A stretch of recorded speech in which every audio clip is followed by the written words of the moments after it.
السلام علیکم کراچی، میں ہوں آپ کا نیم گوگاری اور آپ دیکھ رہے ہیں وائس آف کراچی۔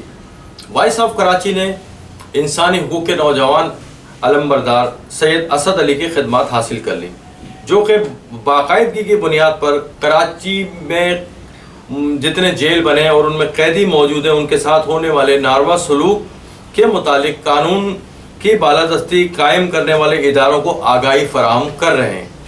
اس سلسلے کا تعارفی پروگرام پیش کیا جا رہا ہے جو کہ اسد علی کے تجربات اور مشاہدات کے ساتھ باقاعدگی کے طور پہ جاری رہے گا۔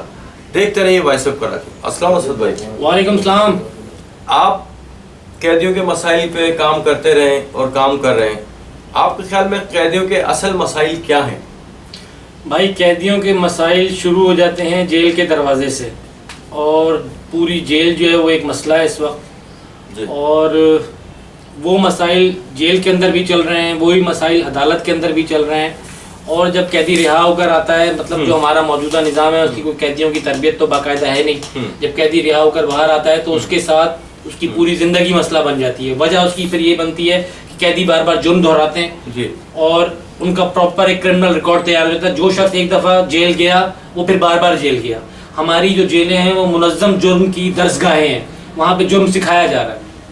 نہیں، یہ آپ کس طرح کسی اداروں کے اوپر وہ الزام لگا سکتے ہیں کہ وہاں پہ جرم سکھایا جا رہا ہے؟ مطلب آپ یہ دیکھ لیں نا، ہمارا جو کرمنل ریکارڈ ہے، ہمارے پولیس جن لوگوں کو گرفتار کر رہی ہے، مطلب جو شخص ایک دفعہ جیل گیا وہ بار بار جیل گیا، اور ہماری جو پولیس کا نظام ہے وہ بار بار انہی لوگوں کو گرفتار کرتا ہے جو ایک دفعہ پہلے جا چکے ہوتے ہیں۔ کہیں ایسا تو صرف نکتہ چینی والی بات ہوئی ہے؟ بھائی یہ تو فیکٹ اینڈ فیگرز ہیں، نکتہ چینی والی تو بات ہی نہیں۔ ہماری جرم کی شرح کے اندر بہت تیزی سے اضافہ ہوا ہے۔ اچھا، اس وقت ہماری جرم کی شرح کے اندر جو اضافہ ہے وہ 80% سے زائد ہے۔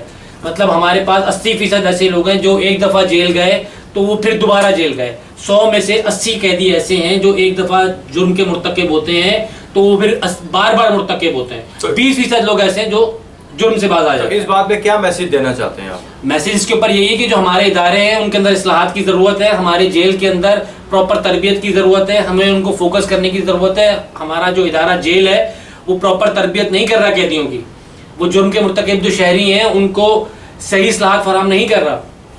اچھا، جب قیدی کو باقاعدہ طور پہ پیشی کے اوپر عدالت لایا جاتا ہے، وہاں کا جو کھانے کا انتظام ہوتا ہے اس بارے میں کچھ تھوڑا سا وضاحت کرنا چاہیے؟ بھائی دیکھیں، یہ تو آپ اس پہ بات کر رہے ہیں جو ہمارا بہت سارے ایشوز کے اندر سے ایک ایشو ہے کہ ہمارے پاس عدالتی نظام کی، میں اس کو ناانصافی کہتا ہوں، اور کہ عدالت جو ہے پیشی والے دن قیدیوں کو بھوکا پیاسا رکھتی ہے۔ نہیں، جبکہ سینٹرل جیل کہتا ہے کہ ATC 1 اور 2 کے قیدیوں کو ٹفن میں کھانا مطلب دیکھیں انہوں نے یہ بات کہی ہے، اس میں کس حد تک صداقت ہے اس کے لیے آپ میرے ساتھ چلیں، ATC قیدیوں کو انٹرویو کر لیتے ہیں، جو لوگ ATC کی کسی جیلیں بھگت کر آئے ہیں اور قیدیں بھگت کر آئے ہیں، تو ان کو انٹرویو کر لیتے ہیں، آپ کو پتہ چل جائے گا ان کو کتنے ٹفن ملتے ہیں۔ اور یہ جس طرح کھانے کا معاملہ، اس طرح ٹھنڈے پانی کا معاملات بھی ہوتے ہیں۔ ٹھنڈے پانی کے معاملات کے لیے میں آپ کو ویڈیوز فراہم کر دوں گا، آپ اپنے چینل کے اوپر اس کو چلائیے گا، آپ کو پتہ چل جائے گا کہ کورٹ کے اندر کتنا ٹھنڈا پانی موجود ہے اور کون فراہم کر رہا ہے، حکومت کتنا فراہم کر رہی ہے، فلاحی ادارے کام کر رہے ہیں، اور وہ ان کے بھی پانی مافیا جو ہے اس کے جو آپریشنز ہیں ان کو نہیں چلنے دے رہا ہے۔ گورنمنٹ کی طرف سے سنگل ون پینی کا بھی کام نہیں ہے، سنگل ون پینی کا بھی کام، نہ کھانے کا نہ پانی کا۔ فلاحی ادارے اپنی مدد آپ کے تحت کام کر رہے ہیں، جس کو پانی مافیا نہیں چلنے دے رہا، پانی مافیا کام نہیں کرنے دے رہا، لائنیں کاٹ دے دیتا ہے اور جو پانی کے نل ہیں ان کو اتار لیتا ہے۔ لوگ وہاں پر 40 روپے کی چھوٹی والی منرل واٹر خریدنے پر مجبور ہیں۔ لانڈی، کورنگی، ملیر، یہاں کے جو غریب قیدی ہیں وہ جھوٹے سچے کیسوں کے اندر جیل میں آ جاتے ہیں، ان کی بیویاں، ان کے بچے اپنے کانوں کی بالیاں، اپنے گھروں کے برتن بیچ کے لا کر قیدیوں کو پانی اور کھانا کھلانے پر مجبور ہیں۔ یہ تو بہت بڑا ظلم ہے، یہ حقیقت بھی ہے، میں سمجھتا ہوں۔ اچھا، دوسرے پر اس طرح سینٹرل جیل کے قیدی عدالتوں میں آتے ہیں، اسی طرح بچہ جیل، لانڈی جیل جس کو ہم کہتے ہیں، وہاں کے قیدی بھی آتے ہیں، تو وہاں کے قیدیوں کو کھانا نہیں فراہم کیا جاتا، اس دن یہ کیا وجہ ہے؟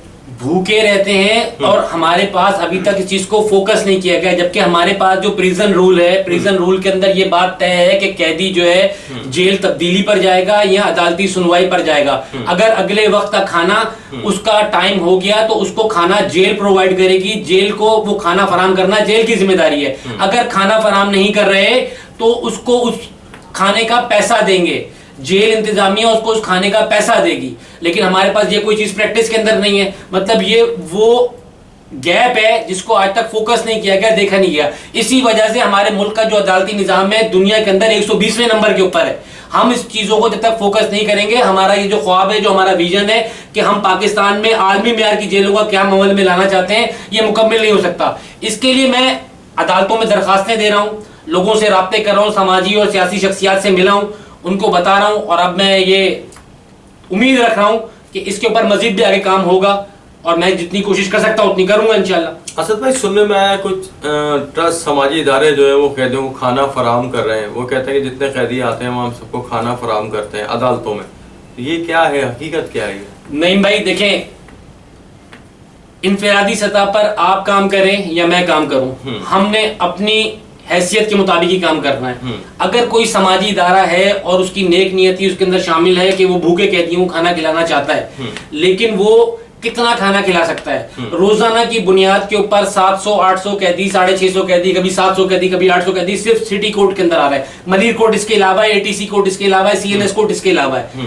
وہاں پر جو 700-800 قیدی آ رہا ہے، وہاں پر اگر آپ ان کو 300 روٹی پرووائڈ کرتے ہو اور باقی یہ سوچتے ہو کہ آپ ان کے لواحقین آئیں گے، ان کے ورثہ آئیں گے، وہ ان کو کھانا کھلائیں گے، صرف حکومت اس وجہ سے ان کے کھانے کا انتظام نہیں کرتی کہ ورثہ کے اوپر چھوڑ دیتی ہے۔ نہیں، بعض دفعہ ایسا بھی ہو سکتا ہے کہ تاریخ پہ قیدی ہے اور کوئی ورثہ ملنے نہیں آیا، اس سے اس کے حالات بھوکے رہتے ہیں، اس کی ویڈیوز بنی ہوئی میں آپ کو فراہم کروں گا، آپ ویڈیوز دکھائیں عوام کو کہ بھائی وہ بھوکے رہتے ہیں، قیدیوں نے بولا کہ ہم پورا دن بھوکے ہیں، جبکہ قانون یہ ہے کہ ہتھکڑی لگ گئی شہری کو، اب وہ حکومت کی ذمہ داری ہے۔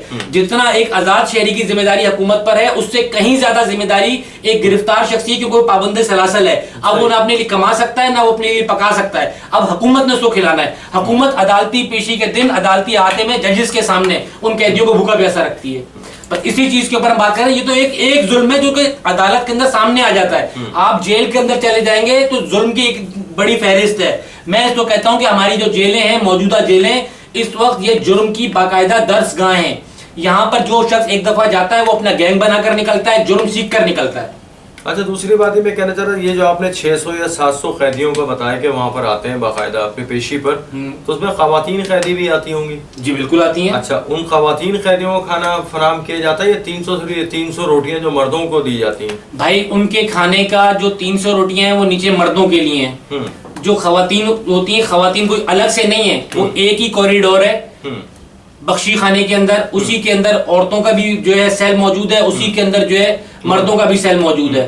عورتیں باہر نہیں نکلتی ہیں، ان کو سیل کے اندر جو ہے کھانا دے دیا جاتا ہے۔ عورتیں جو ہے کھانا جو ہے وہ کھانا چاہتی ہیں، خیراتی کھانا، صدقے زکوٰۃ کا کھانا جو کھانا چاہتی ہیں وہ کھا لیتی ہیں، ان کے بچے بھی ان کے ساتھ میں ہوتے ہیں۔ جو نہیں کھانا چاہتی ہیں وہ نہیں کھانا چاہتی ہیں۔ بہرحال جو کچھ بھی ہے، خیراتی کھانا قیدیوں کو کھلانا یہ ان کی عزت نفس کا نقصان ہے، جو کہ ان کی منفی تربیت ہے۔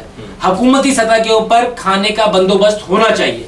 حکومت کو اس بات کا خیال رکھنا چاہیے کہ ایک قیدی کو ہم نے گرفتار کیا ہے، وہ انصاف حاصل کرنے کے لیے عدالتوں میں آ رہا ہے، اور جتنا ٹائم وہ کورٹ کسٹڈی کے اندر ہے، اس کو ہتھکڑیاں لگی ہوئی ہیں، وہ جیل کے اندر ہے، وہ سچا کیس ہے، جھوٹا کیس ہے، باعزت بری ہو گئی یا اس کو سزا لگے گی، جب تک کہ اس کے اوپر عدالت کا قلم نہیں چلتا وہ بے گناہ ہے۔ جب تک وہ بے گناہ ہے، آپ نے اس کو کھانا بھی پرووائڈ کرنا ہے باعزت شہری کی طرح سے، آپ نے اس کو پانی بھی پرووائڈ کرنا ہے۔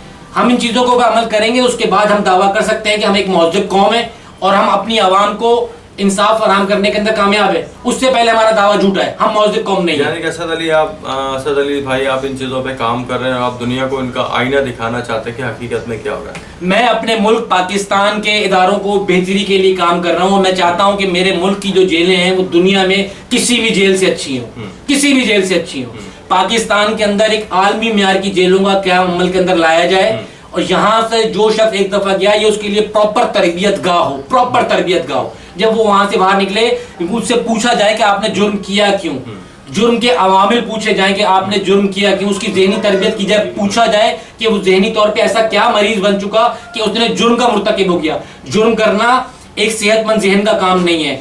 ہر جرم کا مرتکب شخص ذہنی طور پر بیمار ہے، اس کو نفسیاتی علاج کی ضرورت ہے۔ ہماری جیلوں کے اندر کوئی نفسیاتی علاج نہیں ہوتا۔ یہ تھے انسانی حقوق کے علمبردار جو کہہ رہے تھے کہ قیدیوں کے حقوق کا خیال رکھنا اداروں کی ذمہ داری ہے۔